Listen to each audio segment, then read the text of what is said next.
Greetings, everyone. It's Friday the 7th, day after the big thing. So, had a bit of a scare today or tonight. It is, time is it? 8:30. Anyway, around a few hours ago, I think it was like around 6 p.m. I was sitting at my desk and I use a rollator to sit at. It has a chair and then it has like hand grips on the sides for walking, so it has like brakes and stuff. But I sit at it because it's at a good height for me to get up. I can grab the grips and hold the brake and push up off of it to stand. Um, so and it's better than a desk chair, which is too low. And if it's a rolly desk chair, then it's a wheelie that moves without control. Um, so the rollator works really well. Looks like somebody needs to do a little trimming. And this was about where I was sitting, and I was all of a sudden heard a crackle and a crickle crackle, and my chair started to come apart. Um, I mean, I really like these Mob MOBB bariatric rollator, but it has a weld, must have some kind of a weld issue because it actually is my second one that broke on the same joint. And so the chair just kind of disintegrated and down I went. And instead of being where I am here, I was over there on the floor on my side. Um, Fortunately, I didn't get hurt. I just kind of rolled down. I didn't hit my head or break my hip or anything like that. But I was on the ground, and I was I fortunately I had my cell phone on me, so I was able to call 911, and I called my daughter, and emergency services came. Well, first I don't know. I guess the ambulances came, and then after that the firemen came, and 'cause I'm a big guy, I said send big people because it's going to be too hard. Basically, they have to drag me over there into that room, but that room has two steps down, and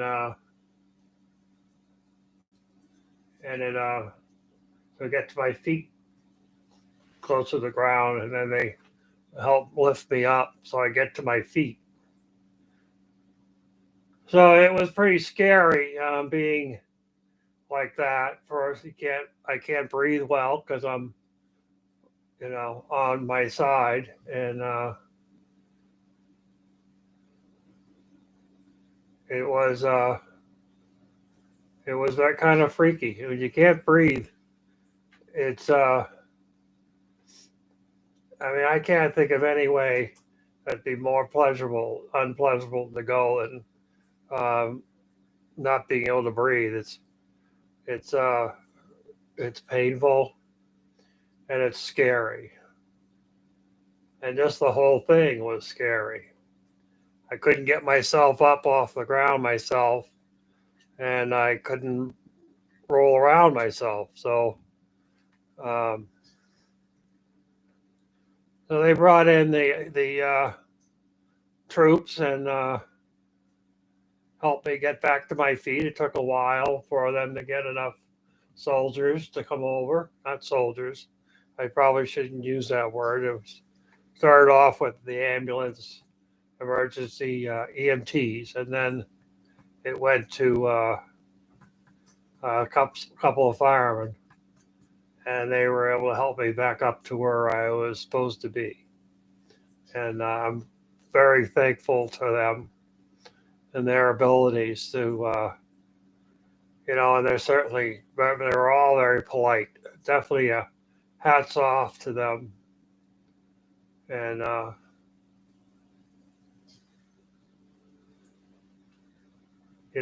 it's embarrassing to be in that kind of position. Um, my food plan is, yeah, unbelievably good these days. It's for breakfast I'll either have eggs or I'll have um, a cream of wheat type of thing, and I'll have a protein with some vegetables at night. I am in such I don't eat like I used to eat, but the weight doesn't really come off. The target is to keep my fluids low than it is so much to lose, you know, fat basically. So the fat doesn't melt away when you cut down on your calories. It just, you know, but it was, it's kind of scary lying there on the floor, helpless. And, I imagine it happens a lot. I mean, there was this commercial years ago for those they have a medical alert bracelet type of thing that connects up to a phone line, and then if you fall, you could press the button, and they'll get emergency services there. Maybe that's something that I should look into. I think it's like $30 a month. I had my cell phone in my pocket, so that was what I used, and but it was when you're helpless and you can't take care of yourself, it's pretty scary, and we all go through it in different circumstances. Whether you're trapped in a car or locked out of your house or car breaks down on the side of the road. There's so many instances that happens to you that you're totally helpless and you just have to call for help. And so they finally got me up to my feet. Once I was on my feet, I was fine. But it was uh, it was kind of a scary thing.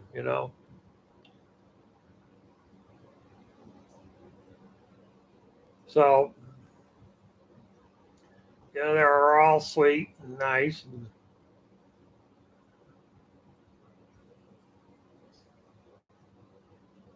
I got my daughter came over. She got here about the same time as they did or so. But yeah, like other fellows on here, Chris, you know what you're talking. Just moving forward. Well, that's what we're doing. We keep moving forward. But uh, I just thought I'd share. Once in a while, I get humble. I humble myself. I'm on my oxygen line now, and for a long time when I got vaccinated and got through the two parts of the Moderna, eventually my breathing capabilities without oxygen all the time where it got worse. And they say you can't blame the vaccine on health issues because they could have happened anyway. You don't know. If a robin lands on the hood of your car, it's not the robin's fault that you won $1 million. It's you would have won the $1 million without the robin landing on the hood of your car. So you can't blame the vaccine for health issues that you have that you didn't have before. But by golly, I've had a few, and one of them is that I'm cold a lot, so I keep my temperature in the house up higher, and I get some complaints about that because I don't like to get chills. And my oxygen, I'm not breathing as well unless I'm on oxygen. So it's kind of an ego thing to accept the fact that I need to be on there. And it's far better because I can recover when I'm out of breath faster if I'm on the oxygen. It doesn't look, I feel uncomfortable wearing it when I'm doing videos. But,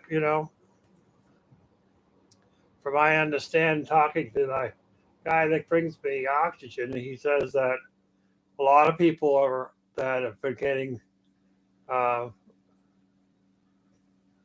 sick these days are going home on oxygen, that they have trouble keeping up with supplying people with units. So, um, it's, reduced sodium. I mean, my sodium is so low these days that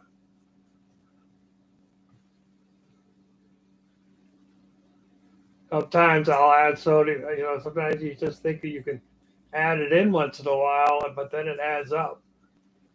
So I recently, last 4 weeks or so, I've been extremely stringent about sodium. In fact, the only thing I've had today that had sodium in it was mayonnaise on my bread for my hamburger that I had for dinner. So, you know, we, my friends in the Blaze TV, they're always talking about Chick-fil-A um, sandwiches, and they're opening up Chick-fil-A's around here. When I look up the sodium level in a Chick-fil-A chicken sandwich, it's like 1,500 milligrams of sodium, which is 2,000 is your max for the day, and that's like two Big Macs, or it's like that's just one sandwich. That's not including your French fries and the rest of the food you eat for the rest of the day. And what if you get two sandwiches? I get 3,000, and you don't really think anything about it. And so it's kind of you know, sodium is such a killer as far as it affects your breathing and it affects your heart. But it does make food taste so good. So someone's calling me. So ta ta. Hello.